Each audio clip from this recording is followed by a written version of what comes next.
그 어제 이 미팅이 끝나고 그 캘리포니아에서 오신 매우 매력적인 사업자 한 분이 그 질문을 해주셨는데 그분 계시나요? 예, 아주버님, 예. 한번 일어나 보세요.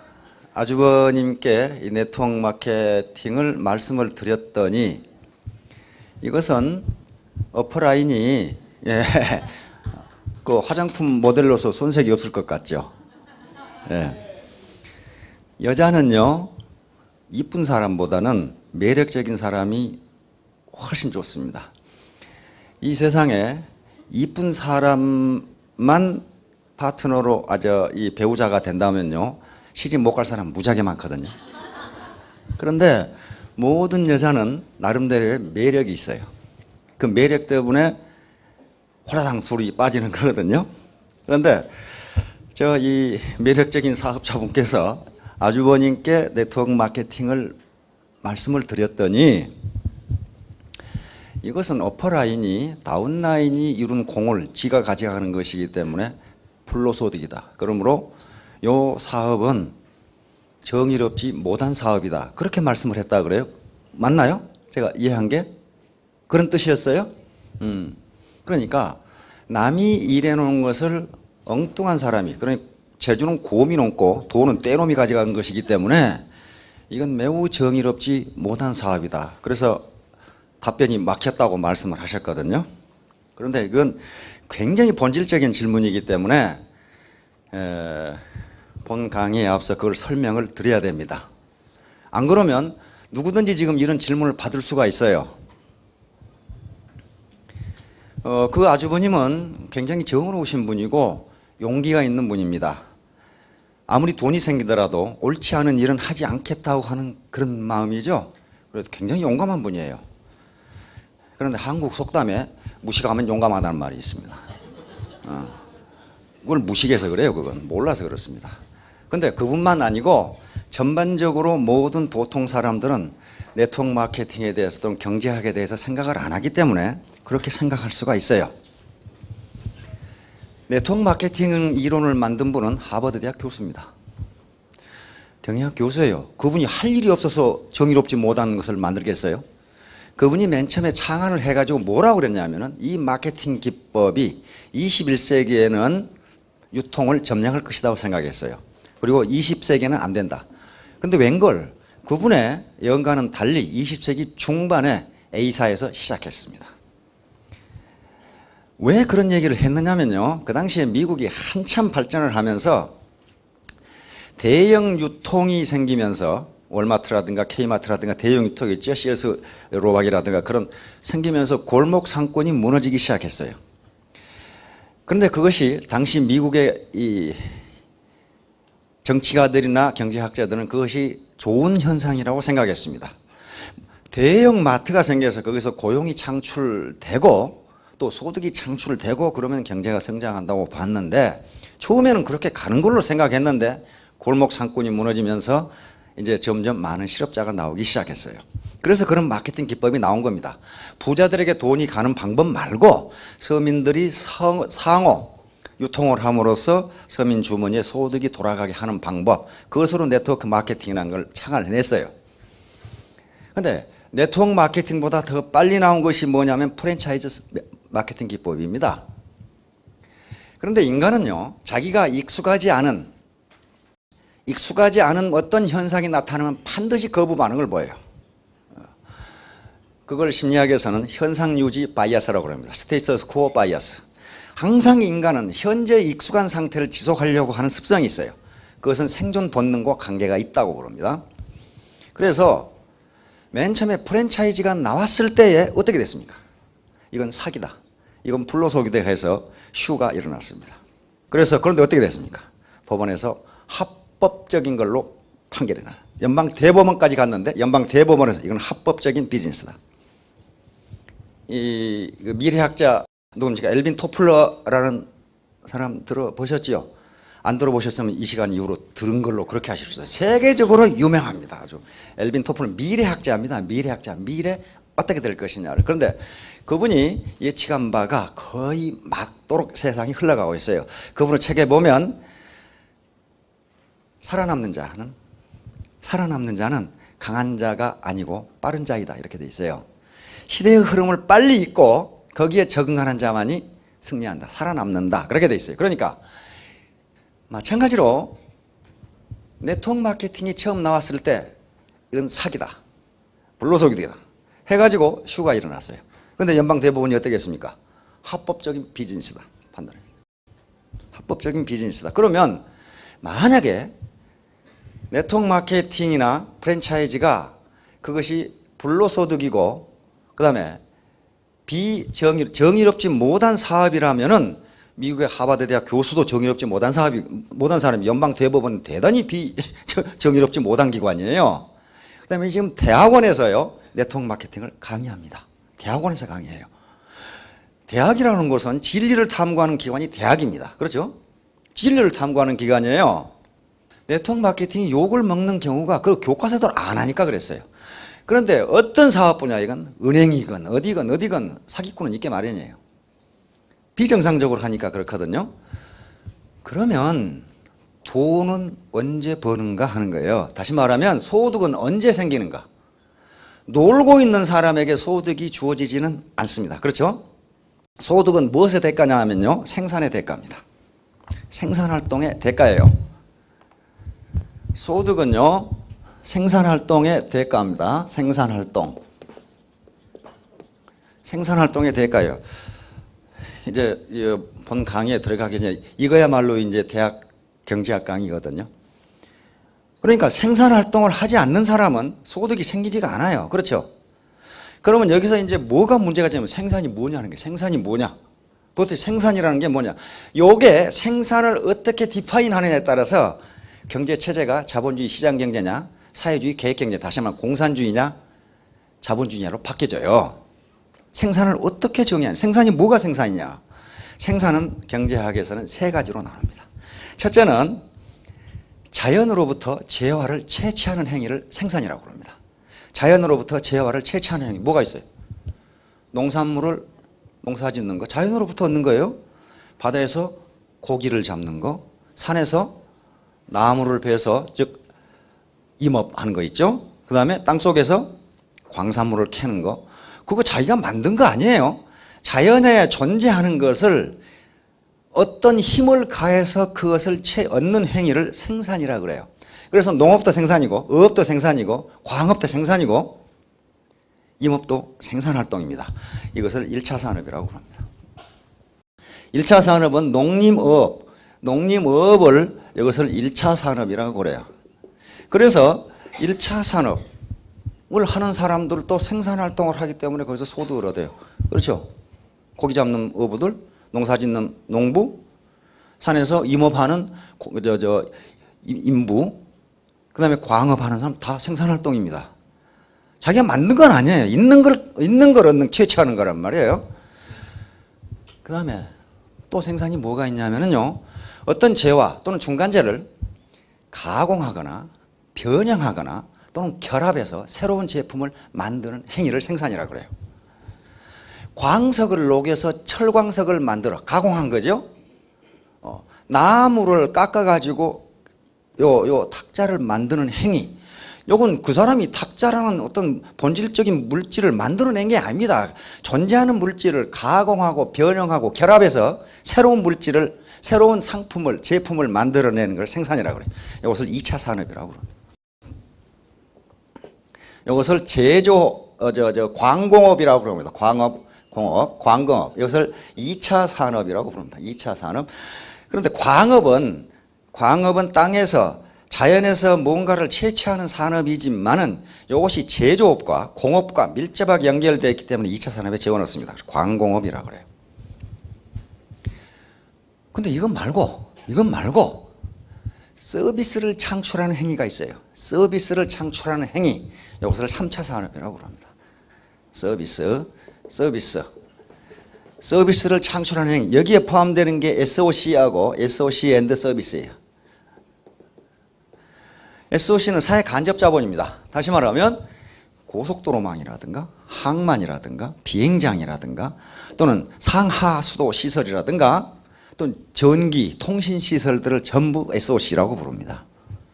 요건요, 어떤 제품을 생산하는 것도 아니고 눈에 보이지가 않아요. 그런데 미국 경제에서 지금 서비스업이 차지하는 비중이 어떻게 됩니까? 원래 원시 경제에서는요, 비중이 가장 높은 게 뭐였어요?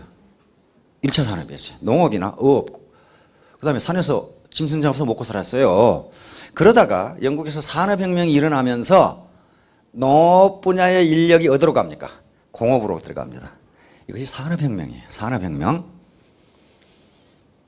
미국은 19세기 초에 이 산업혁명 과정을 거쳤고, 영국은 20세기 초에 영국이 가장 많은 빨리 산업혁명을 했는데 19세기 중엽부터 19세기 말년까지 17세기 중엽부터 약 100년간 산업혁명을 했습니다.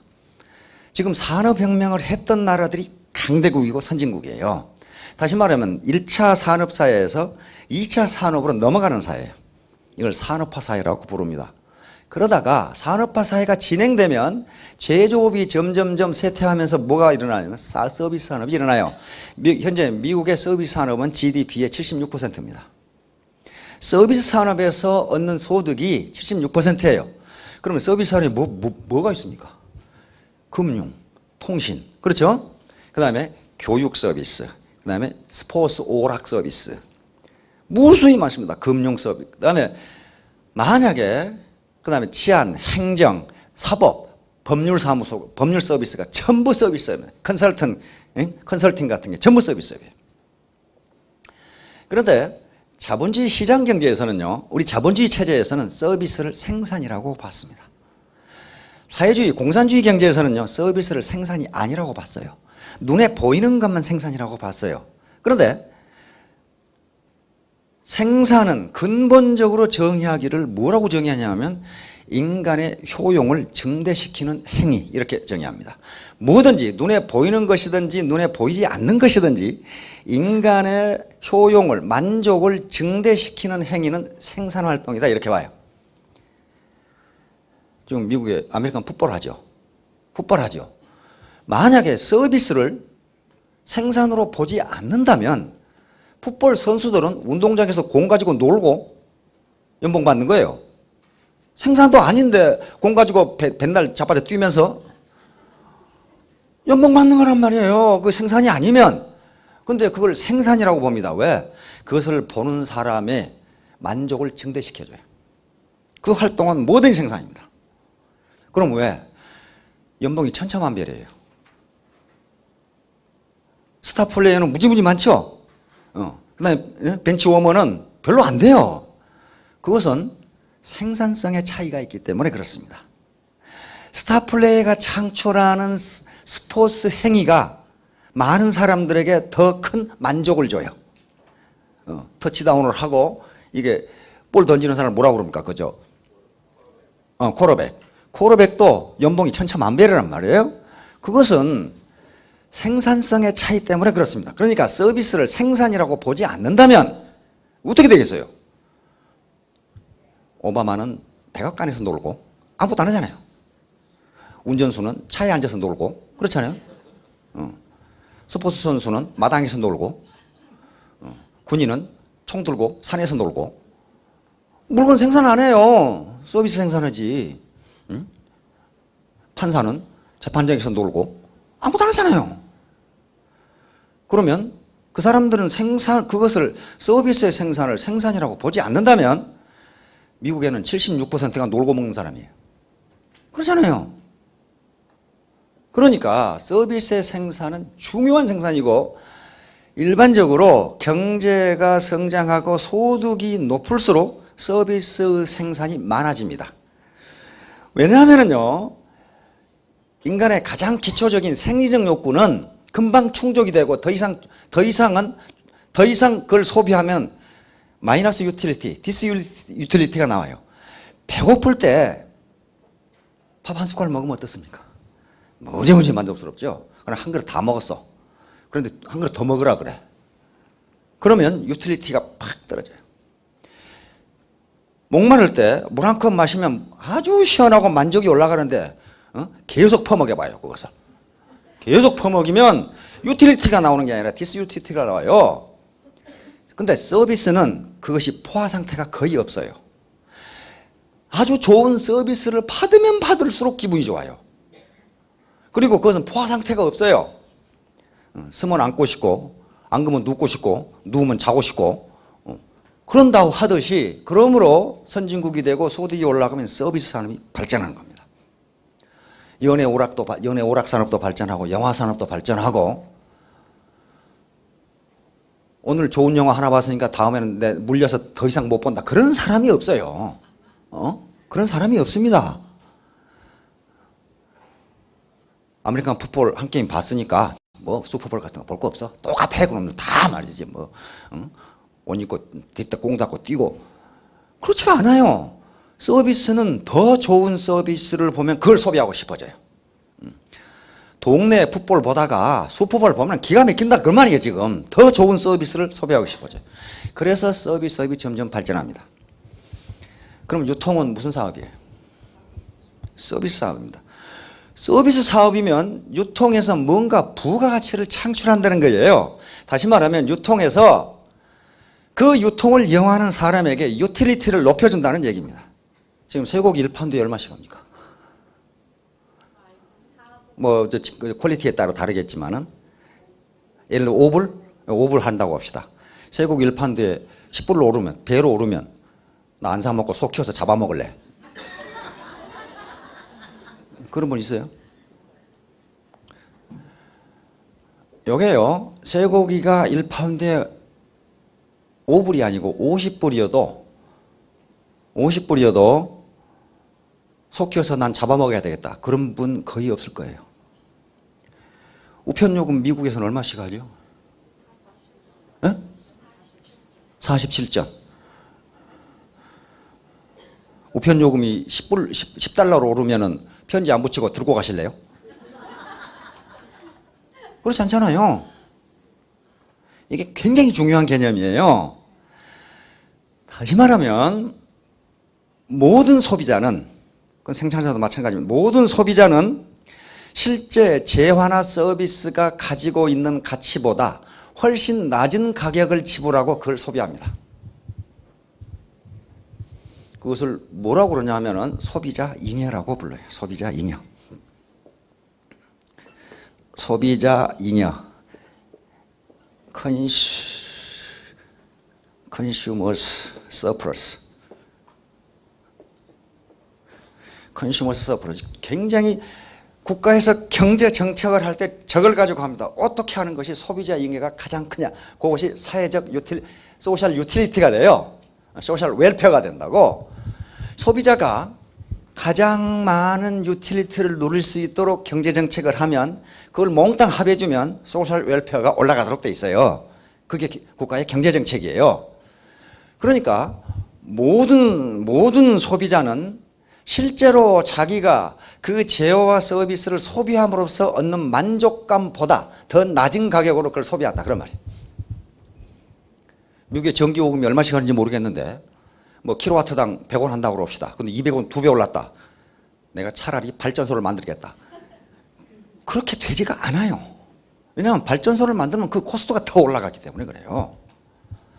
자, 그러면 왜 저 소비자 잉여라는 현상이 가능한가 하면은 모여 살기 때문에 가능합니다. 많은 사람이 함께 살기 때문에 가능해요. 만약에 나 혼자 산골에 산다고 합시다. 거기까지 수도 파이프를 연결하려고 해봐요. 그 코스트가 얼마나 들어가겠어요? 그러면 수도 요금이 엄청나게 올라가야 돼요. 만일에 비행기 타는 사람이 무지무지 똑똑한 놈 열놈이라고 그럽시다. 비행기 요금을 그렇게 싸게 할 수가 없어요.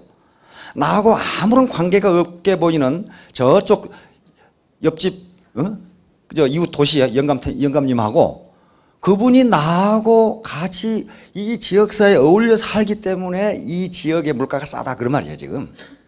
왜냐하면 유통을 하는 사람은 대량으로 판매해야 수송 코스트라든가 모든 코스트가 나눠주면 조금밖에 안 들어간다 그런 말이에요 지금.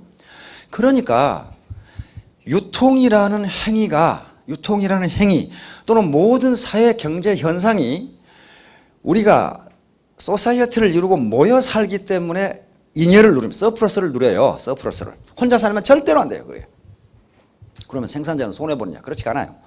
생산자는 소비자가 잉여를 보는 거하고 거의 맞먹게 생산자 잉여라는 걸 얻습니다.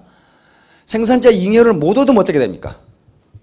기업이 손실을 본다는 얘기 아니에요. 손실을 보면 그 기업은 시장의 심판을 받아서 망해버려요. 그걸 시장에 퇴출시켜버려요. 왜냐하면 자원은 제한되어 있는데 근데 경영 능력이 그 모양이어가지고 손실을 보니 시장에서 나가라는 거예요. 자원을 낭비하지 말고 그것이 망하는 거예요. 다시 말하면 시장은 그 누구도 봐주지 않아요. 시장의 심판은 준엄합니다. 비효율적인 것은 반드시 시장이 쫓아내버려요. 그런데 사회주의가 망해버린 건, 공산주의가 망해버린 건 시장이 존재하지 않아서 비효율적인 기업이 너무 많이 존재했어요. 그러니까 전체가 망해버린 거예요, 나라가. 그래서 개인도 비효율적인 경제활동이나 비즈니스를 하면요, 그건 퇴출돼요. 퇴출된다는 게 뭐예요? 소득이 없어져 버려요. 자, 그러니까 지금 네트워크 마케팅이라는 게 만약에 그것이 착취이고 불로소득이 되려면은요, 그 밑에 다운라인에게 피해를 줘야 돼요. 그렇죠? 그런데 피해를 주는 게 아무것도 없어요. 좋은 물건을 싸게 파니까 사는 사람 자체가 이익이에요. 그리고 어퍼라인 상위 스폰서들이 맨날 자빠져 노는 것 같은데요, 몸이 마비되도록 뛰어요. 뭘 해주는 거예요? 초보자들에게 컨설팅을 해주는 거예요. 지난 거의 한 달 동안 우리 한국에서 이용균 스타마스터가 왔다 갔죠. 동부에 완전히 붐이 일었어요. 어떻게 사업을 전개해야 할지 모르는데 한국에서 리더가 자기 돈 들여서 자기 시간 들여서 시차도 적응 안 되는데 한 달간 텍사스에서부터 저 미시간까지 뛰었어요. 그리고 다시 동부 세미나한 데까지 왔어요. 허리케인 뚫고 왔더라고. 그게 컨설팅이에요. 누구에게 피해 준 거 없어요. 컨설팅은요, 그 공짜가 아닌 겁니다. 그냥만들은 컨설팅을 받지를 못했어요. 왜냐하면 그 어퍼라인이 없으니까. 그래가지고 혼자 죽기 살기로 그 노하우를 획득했는데 그 노하우를 공짜로 준 거예요. 한국에만 해도 센터가 400개가 넘습니다. 리더들이요, 잠을 못 자요. 어느 센터에는 가고 어느 센터에는 안 가고 그렇게 할 수가 없잖아요. 거기 가서 하루에 막 3시간 4시간 강의를 해줘요. 이렇게 하라 저렇게 하라. 그게 컨설팅이란 말이에요. 그게 스폰서십이에요. 미국에는 아직 그런 한국과 같은 문화가 덜 되어 있을지도 모릅니다. 그러나 어퍼라인에 있는 스폰서들은요, 그것이 불로소득이 되지 않도록 하려면은 재능 기부를 해야 돼요. 재능 기부를. 기부에는 돈을 기부하는 것도 있지만 재능 기부가 굉장히 중요합니다. 그렇죠? 재능 기부가 굉장히 중요해요. 세계적으로 지금 유행하는 게 재능 기부죠. 돈이 있는 사람은 돈을 주고, 자기가 미용 기술이 있는 사람은 돈이 없어 미장원에 못 가는 할머니들 미장을 해주고, 그거 기부죠. 지금 한국에서도 리타이어한 할아버지들이 우주촌에 가서 많이 교육을 합니다. 옛날에 자기가 배웠던 한자라든가 또는 이 전통 예법이라든가 하는 걸 그냥 기부하는 거예요. 기부. 그러니까 어퍼라인에 있는 스폰서분들은요, 내가 내 돈 챙기면 그만이다. 그러면 그거 도둑놈이에요. 그거 착취하는 거라고. 그만큼 인컴이 있으면요, 그걸 돈을 갖다 주라 그런 얘기 아니에요. 고기를 주라는 게 아니고 고기 잡는 법을 가르쳐 주라 그 말이에요. 당신 나는 이렇게 하니까 많은 고기를 잡을 수 있었다. 그게 스폰서십이고 리더십 아니에요. 그렇게 해야만 정당한 돈벌이가 됩니다. 물론 누구에게도 피해를 주지 않아요. 어퍼라인의 스폰서가 가만히 있다고 해서 누구한테 피해 주는 거 아닙니다. 피해 주는 거 아니지만은 노블리스 오블리제라는 말이 있죠. 그 말씀도 못 아마 옛날에 들어보셨을 거예요. 노블리스 오블리제. 고귀한 자의 도덕적 의무입니다. 로마는 저쪽 이태리 남부의 조그마한 섬 도시국가였어요. 덩치도 작고 보잘것이 없어요. 그런데 로마가 세계를 지배했고 지금도 로마만큼한 국가가 없습니다. 그것은 오블리스 노블리제였어요. 로마 귀족들이 전쟁이 나면 앞장서서 갔고, 세금이 필요하면 평민들한테 세금을 내지 말라고 그랬어요. 우리가 낼 테니까. 돈 많은 우리가 낼 테니까 평민 너희 내지 마라. 그렇게 하는 것이 법적 의무는 아니었어요. 법적 의무는 아니었는데 고귀한 자, 즉 사회적으로 신분이 높은 사람들이 존경을 받으려면 도덕적 의무를 다하지 않으면 안 된다고 생각을 했어요. 그래서 로마가 와 일어납니다. 그럼 언제 망하느냐? 고귀한 자들이 도덕적 의무를 하지 않았을 때 망해버렸어요. 이제 점점 부유하게 되고 배가 뜨뜻해지니까 귀족들이 향락과 사치에 빠졌어요. 그리고 국방은 옛날에는 저들이 했는데 이제 그건 하기 싫고 용병을 사다가 했어요. 용병을 어디 게르만족이나 뭐 이런 용병들 있잖아요. 사다가 했어요. 그러니까 그대로 망해버렸어요. 다시 말하면 애텀이라는 조직도요, 상위 스폰서들이 노블리스 오블리제, 고귀한 자의 도덕적 의무를 다하지 않으면 언젠가 망해버려요. 왜냐하면 밑에 다운라인에서 그 스폰서를 존경하지 않거든요. 아이고 잘났네, 너만 잘 먹고 잘 살면 그만이야. 나는 모르고 없고 너나 잘해라. 그럼 어떻게 하겠어요? 반드시 그건 법적 의무가 아니에요. 밑에서 발에 땀나도록 돌아다니면서 다운라인에 지금 어려운 사람들을 도와주라고 하는 것은 그건 법적으로 그렇게 안 해도 돼요. 그러나 그건 도덕적으로 그렇게 해야 된다 그 말이에요. 도덕적 의무예요. 도덕적 의무란 말이에요. 따라서 지구상의 선진국이 된 나라치고 이 상위 어퍼클래스에서 도덕적 의무를 행하지 않는 나라가 하나도 없었어요.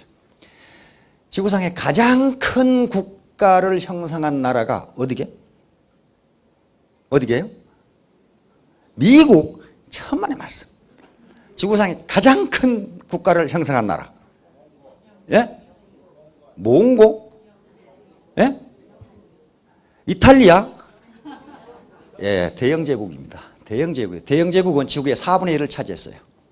해가 지지 않는 나라를 차지했어요. 지금도 그래요. 지금도 영국 우승 나라가 아니에요. 이 캐나다에서 밴쿠버에서 오신 분 있죠? 캐나다가 누구 나라예요? 네, 영국 겁니다. 캐나다에는 국가 원수가 없어요. 캐나다의 국가 원수가 누구예요? 엘리자베스 여왕이 국가 원수예요. 그게 지구상에 지금도 16개 국가예요.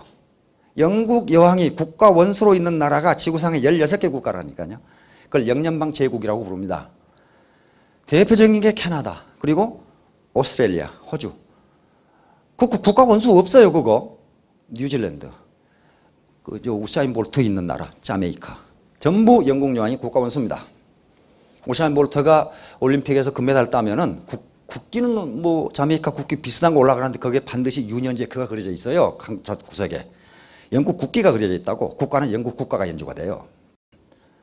그럼 캐나다에는 수상이 있는데 수상은 뭐냐? 한참 밑에고, 캐나다를 통치하는 것은 캐나다 총독이에요.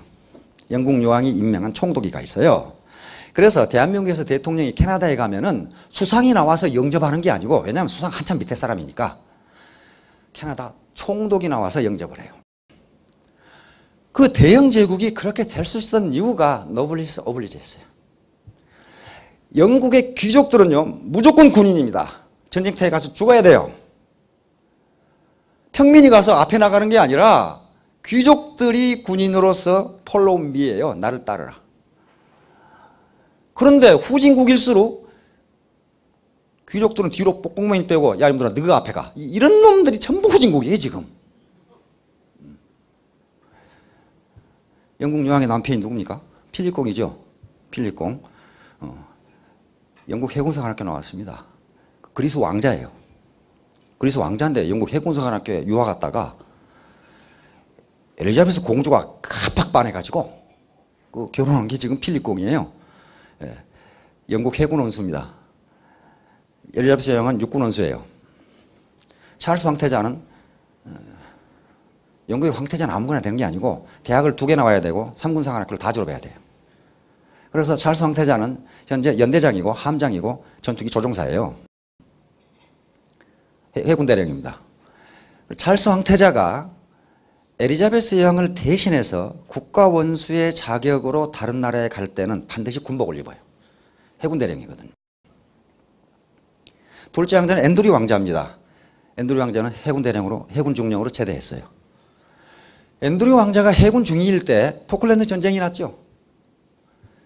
그 말도 안 들어보신 분 계신가 보네. 포클랜드에서 전쟁했어요. 영국하고 아르헨티나하고 죽으라고 전쟁하다가 아르헨티나가 팍 깨져가지고. 포클랜드는요, 영국에서는 한참 멀죠. 남미 저 아르헨티나 밑에 섬 하나 있죠. 남극 대륙 옆에. 그게 원래는 아르헨티나 땅인데 영국이 옛날에 뺏었거든요. 그거. 그래서 아르헨티나는 그걸 말비나스라고 그러고 영국은 포클랜드라고 그래요. 근데 거기에 군부 정권이 들어서면서 국민의 관심을 밖으로 돌리기 위해서 포클랜드가 자기 땅이라고 거기다 공격을 시작했어요. 군사행동을 시작했어. 왜냐하면 그때 수상이 영국 대처 수상이었거든. 그러니까 여자가 뭘 여기까지 오겠냐 그렇게 생각했어요. 대처를 우습게 본 거죠. 대처를 철납이라고 그러죠. 그런데 영국 항공모함이 거기를 간 거예요. 가가지고 아르헨티나군 일개 군단을 격파하고 다시 뺏어버린 거예요. 그때 바로 둘째 왕자니까 그 당시는 찰스가 결혼을 하기 전이기 때문에 앤드류 왕자가 왕위 계승서열 두 번째였어요. 2위였어요. 그런데 그게 해군 중이야. 해군 중인데 가장 위험한 해군 헬리콥터 조종사예요. 둘째 왕자가. 그런데 그 포클랜드 전쟁에 지금 참전을 해야 돼. 항공모함과 함께. 그러니까 영국 상원에서 엘리자베스 여왕에게 탄원을 올렸어요. 이게 왕위 계승서열 두 번째인데 가서 죽어버리면 어떡하냐 이거야.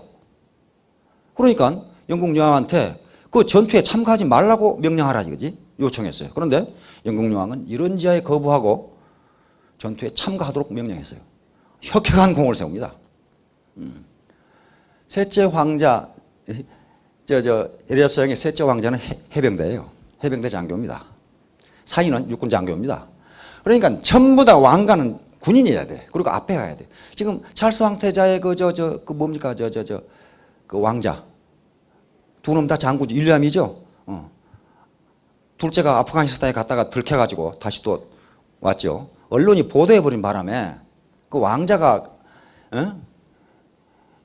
아프가니스탄이 있으니까 탈레반에 이제 전부 이 도청을 해보니까 꼬마를 잡아라 이렇게 나온 거예요 지금.